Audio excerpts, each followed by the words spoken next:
এই আওয়ামী লীগ ফ্যাসিস্ট সরকার বেঁধে রাখতে পারে নাই।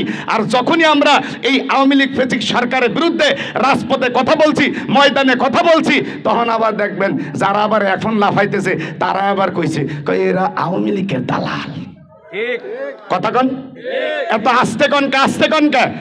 আমরা বাস্তব প্রমাণিত।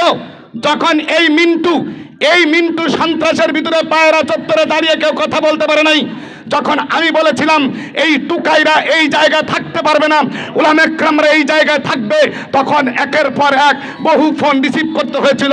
এই মিন্টুকে যখন টুকাই বলেছিলাম, তখন এরাই বলেছিল এই যারা এখন বর্তমান লাফালাফি করে তাদেরকে 10টি বছর পর্যন্ত পায়রা চত্বরে হেরিকেন দিয়ে খুঁজে পাওয়া যায় নাই। তারাই তখন আবার পিছনে বলছে কি ওদের সাথে হাত আছে, দালালি করে। বলে নাই? জোরে কান বলছে। আবার দেখেন দালালি বলে ওরা করছে, আমরা করছি। আলহামদুলিল্লাহ। আবার ফলাফল দেখেন, 5ই আগস্ট যখন এদেশের সরকার কারফিউ জারি করে রেখেছিল, বাংলার জেন্দা শাহজালাল উলামা ইকরামদের মাথার মণি, নয়নের মতি, আজকে সেই ফয়জুল করিম শায়েকের চরমনায়, পীর শেখ চরমনায়, শায়েকের চরমনায় প্রায় 2 লক্ষাধিক মুজাহিদ নিয়ে সেই বাইতুল মুকাররম আমাদের কেন্দ্রীয় অফিস থেকে মিছিল নিয়ে বঙ্গভবনের দিকে কারফিউ ভেঙে সর্বপ্রথম যিনি অগ্রণী ভূমিকা পালন করেছেন এই বাংলাদেশের একজন রাজনৈতিক নেতা, একজন রাজনৈতিক রাহাবার, একজন আধ্যাত্মিক রাহাবার, সে হলো শায়েকের চরমনায়। কথা বলেন ঠিক কিনা? ঠিক। এরপরও আমরা এগুলো 2 দিন না যাইতে ভুলে যাইতেছি। আসলে বাঙালি কি বলবো, বাঙালি ভুলতে সময় লাগে না। কারণ বাঙালি দেখবেন ওই তালে গলে একটা গল্প করে রাগ করেন না। একটা গল্প, এক গ্রামে একজন চুরি করলে গ্রামের মাতব্বররা খুব কড়া, গ্রামের মাতব্বর ধরে চুরির বিধান ধরে এক কান কেটে দিছে। এক কান যখন কাটছে তখন গামছা দিয়ে বেঁধে ও গ্রামের বাইরে দিয়ে হাঁটাহাঁটি করে। লোকজন কয় কিরে তুই যার বাজারে যাইস? না রে ভাই, আমার কান একটা কাটা, লজ্জা লাগে। এই লজ্জায় যাই। চুরির স্বভাব, গরু চুরির স্বভাব, এই চোরের স্বভাব যায় না।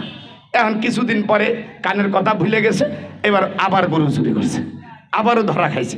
গ্রামের মাতব্বররা কয় না, ওরে ছাড় দেওয়া যাবে না, ও গ্রামের মান ইজ্জত খাইছে। কান একটা কাটছি, কয়দিন ভালো ছিল, আবার আরেকটা কাটছে, এবার আরেকটা কাটছে।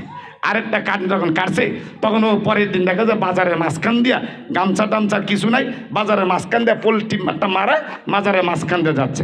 গ্রামের লোকজন বলছে কিরে তোর যে গরু চুরি করার জন্য কালকে তোর কান কাটলো, তোর কি লজ্জা শরম নাই? 2টা কানে নাই, তুই রাস্তার সামনে দিয়ে যাচ্ছিস। কয় শোনো, একটা যখন কাটছিল ভয়ে ছিলাম, লজ্জায় ছিলাম, এখন আরেকটাও কাটছে, এখন আর ভয় করে লাভ নাই, লজ্জা করে লাভ নাই। কারণ কি, এখন চুরি করলে আমার কি কলা কাটবে? এখন চুরি করলে আমার আর কাটবে কি? আমার আর লজ্জা শরম নাই। এই বাংলাদেশের রাজনীতিবিদের নেতাদের ঠিক একই অবস্থা। ওই 71 সাল থেকে তাকাইয়া দেখেন চুরির অপরাধে, ওই দেশের অপরাধে কাউরে হত্যা করছি, কাউরে মেরে ফেলাইছি, কাউরে দেশ ত্যাগ করেছি, কাউরে আন্দোলন করে সংগ্রাম করে 9 বছর পরে নামাইছি, কাউরে 6 বছর পরে নামাইয়া একের পর এক নেতা পরিবর্তন করি। 2-3 পর আইলে যা জবর যা তা জবর তা।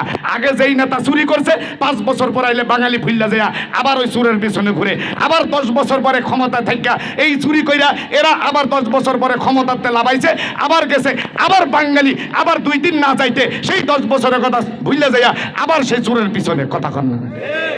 অর্থাৎ আমাদের এই লজ্জা নাই, বাঙালিরও লজ্জা নাই, আমাদের লাখ করেন আপনারা, আমাদের নেতাদেরও লজ্জা নাই। কারণ চোরের যদি লজ্জা থাকতো, একবার যারা সংসদে যাইয়া চুরি করে পরবর্তী চোর বললে আমরা না। এই দেশের সরকারি রিপোর্ট অনুযায়ী গত নির্বাচনের আগের রিপোর্ট, আমরা নির্বাচনের মাঠে রিপোর্টের কথা, সরকারি রিপোর্টের কথা বলছি। সরকারি একটা রিপোর্ট দিছিল, এদেশের ভিতরে 300 এমপি, কয়শ এমপি? জোরে কন, কয়শ এমপি? 300 এমপির ভিতরে 297টা চোর, 297টা চোর। তাহলে আর 3 জন মনে হয় ভালো নাকি? না, রিপোর্টে কি হলো, ওই রিপোর্টে লেখছে কি 297টা চোর বড় চোর, আর যে 2 জন আছে, 3 জন আছে, সেই 3 জনও চোর, তবে এটা ছোট চোর, মানে এটা কম চুরি করছে, এটা গরু চোর, এটা ছাগল চোর। তাহলে যেই দেশের সংসদে 300 এমপি চোর, এই দেশের পরে আবার কোন হুজুররা পারবে না, হুজুররা কয়টা সংসদে পাঠাচ্ছেন, কয়টা চুরি করছে? আচ্ছা এখন বলবেন যে না ভাই এখানে 16 বছর এরা চুরি করছে, এখন আবার যাদের লোকে কান্দেন তারা।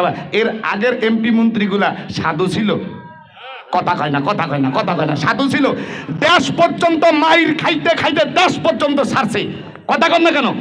দেশ পর্যন্ত, দেশে পর্যন্ত আসতে পারে নাই। এই দেশে পর্যন্ত জনগণের রাজনীতি, জনগণের সাথে থেকে রাজনীতি করতে পারে নাই। আমরা 2 দিন না চাইতেই সেইগুলা ভুলেছে, আবার তাদের জন্য মায়া কান্না শুরু করেছি। ভাইয়েরা আমার, এখনো সতর্কতা বাণী, রাগ করেন না, হাতে পায়ে ধরে বলি রাগ করেন না।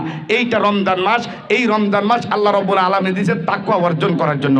আসুন আমরা বিগত এই বাংলাদেশের 53 বছর ইতিহাস থেকে আমরা শিক্ষা অর্জন করি, আমরা তাকওয়া অর্জন করি। আমরা শুধু ব্যক্তি তাকওয়া নাই, রমজান মাস আসে ব্যক্তি তাকওয়া, পরিবার তাকওয়া, সমাজ তাকওয়া, রাষ্ট্রকে তাকওয়া অর্জন করার জন্য।